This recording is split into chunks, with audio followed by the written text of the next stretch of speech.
En nombre del Padre, del Hijo y del Espíritu Santo. Amén. Hermanos, bienvenidos a una entrega más de la liturgia de la palabra. Este día corresponde al viernes 3 de septiembre del año 2021. La Iglesia, la liturgia de la Iglesia, nos propone conmemorar la memoria de San Gregorio Magno.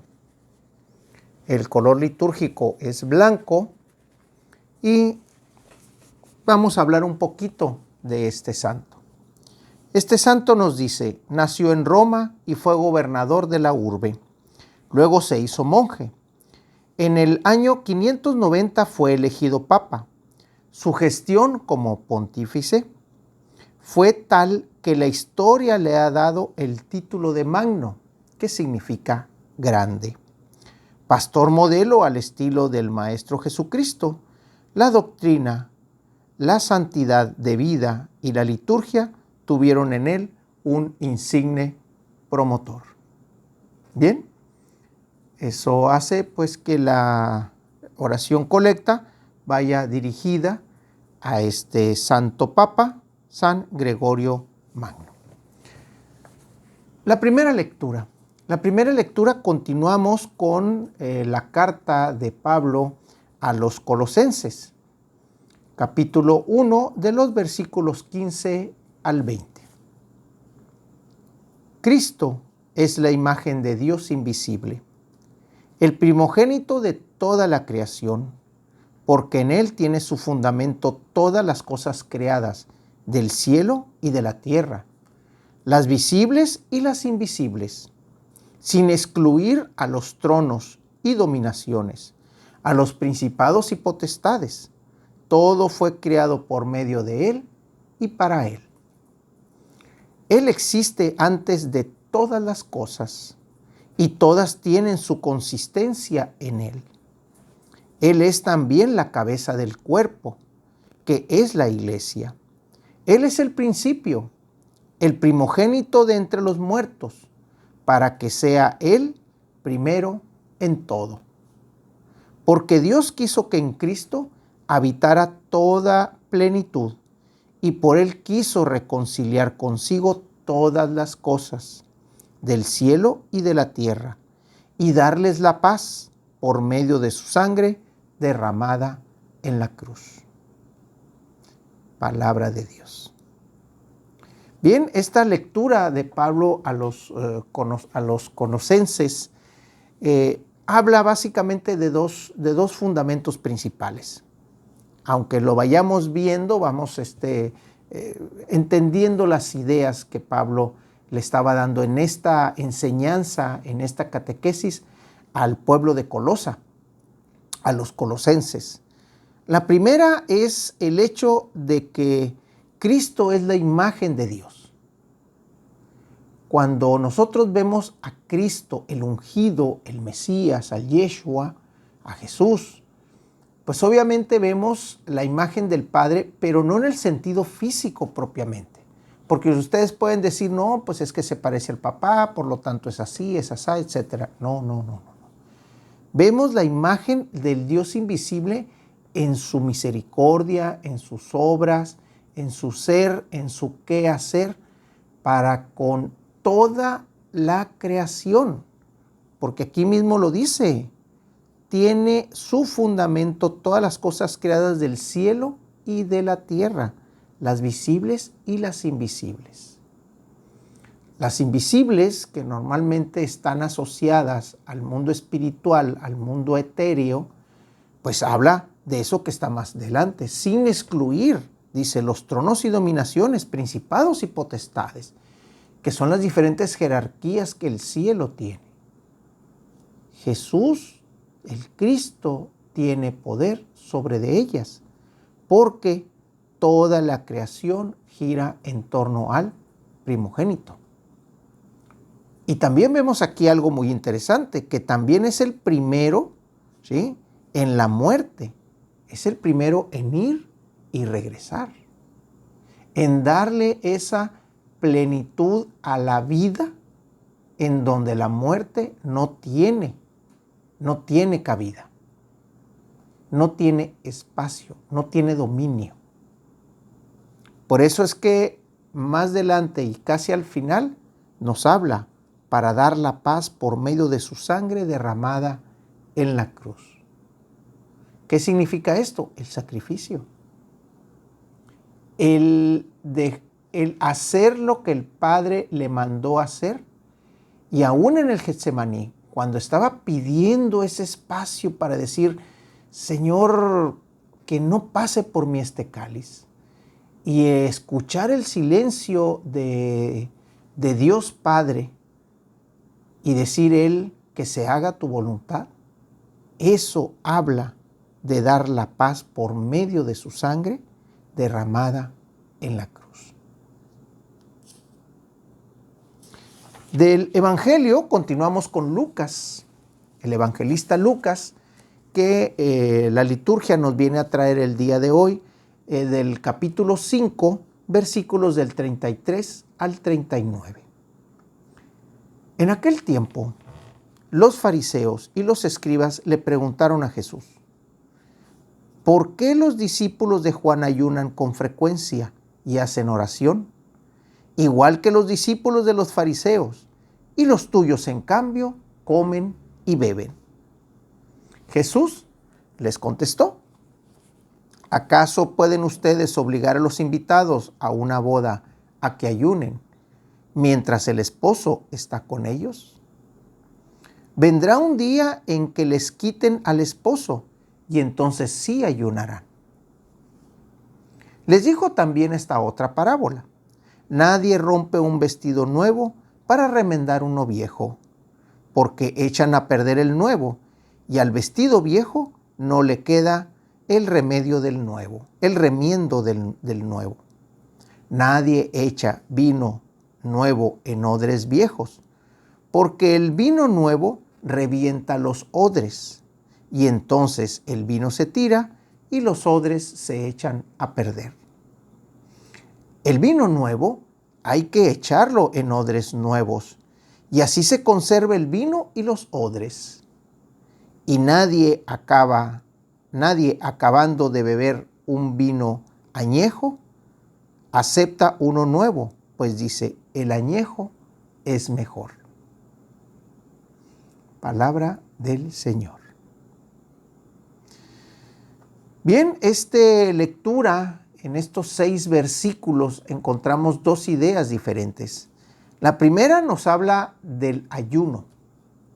¿Por qué los tuyos no ayunan y los de Juan sí? Básicamente, porque luego toman también allí a los fariseos, y a las otras, y a los escribas, a los discípulos fariseos y los escribas.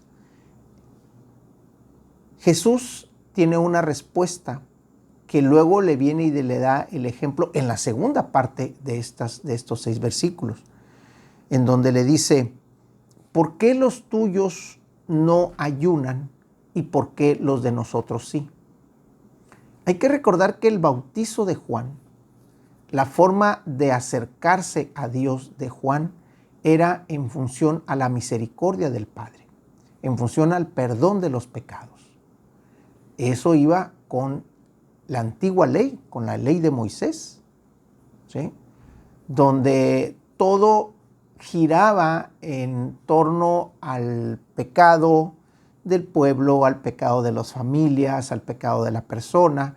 Y en todo momento, si tú eras una buena persona, te iba bien. Si eres una persona pecadora o estabas haciendo las cosas no correctamente en función a los ojos de Dios, bueno, pues entonces te iba mal. Es por eso que los antiguos, los fariseos, los seguidores de Juan, los discípulos de Juan, los discípulos de los escribas, estaban en ese constante ayuno, porque estaban con la ley de Moisés. Jesús viene y le da plenitud a esa ley. No es que la quite, no es que la ignore, le da la plenitud. Porque en sí, mientras estés tú en la gracia, pues efectivamente vas a poder actuar con libertad. Por eso es que les dice, ¿acaso ustedes obligan a los invitados de una boda? ¿A qué se refiere este evento, este elemento de la boda? Que están en la celebración. Forman parte del banquete. Jesús está con ellos, por lo tanto, no deben de observar tal cual la ley. Deben de observarla así, porque de ahí procede la voz de los profetas. Pero al darle la plenitud, una de las primeras cosas en las que habla Jesús es: el sábado está hecho para el hombre y no el hombre para el sábado. El templo es casa de oración, no es casa de sacrificios. Entonces esa forma de darle ese nuevo sentido a la ley con relación a Dios y con relación al hombre, pues es lo que venía chocando. Por eso es que aquí en la primera parte les dice: vendrá un día en que les quiten al esposo y entonces sí ayunarán. ¿En qué sentido? Porque una vez que Jesús no esté con ellos, una vez que la enseñanza directa no esté con ellos, van a depender de la fuerza del Espíritu, pero también van a estar expuestos a la debilidad de la carne. El Espíritu, es cierto, nos da la moción, nos impulsa, nos ayuda a caminar, pero la carne es la que nos inclina a los diferentes vicios, a los diferentes distractores de la misión que el Espíritu de Dios nos está encomendando. Esa es la primera parte, ¿sí? ¿Por qué los tuyos no ayunan y los míos sí? Porque está Jesús con nosotros. Y luego viene y les pone el otro ejemplo acerca del vestido viejo y acerca de los odres. ¿Qué significa esto? Que para los fariseos, los escribas y los discípulos de Juan, pues efectivamente aplicaba la ley de Moisés. Eran los odres viejos. Pero para el nuevo vino, los seguidores de Jesús, los discípulos de Jesús, que era ese vino nuevo, entonces habría que meterle otro envase, otro lugar donde reposar, donde fermentar.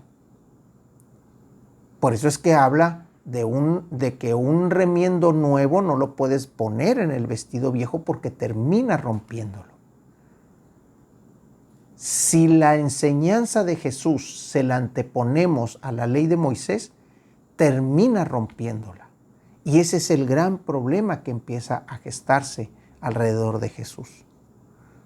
Sin embargo, aquí hay algo muy interesante que dice: y nadie, acabando de beber un vino añejo, acepta uno nuevo, pues dice, el añejo es mejor. Este pedacito, ¿qué podemos entenderlo? A lo mejor si nos vamos a la degustación propia del vino, pues es correcto. El vino añejo tiene su reposo, tiene su aroma, tiene su cuerpo, y eso es lo que lo hace degustar de una manera muy, muy sabrosa.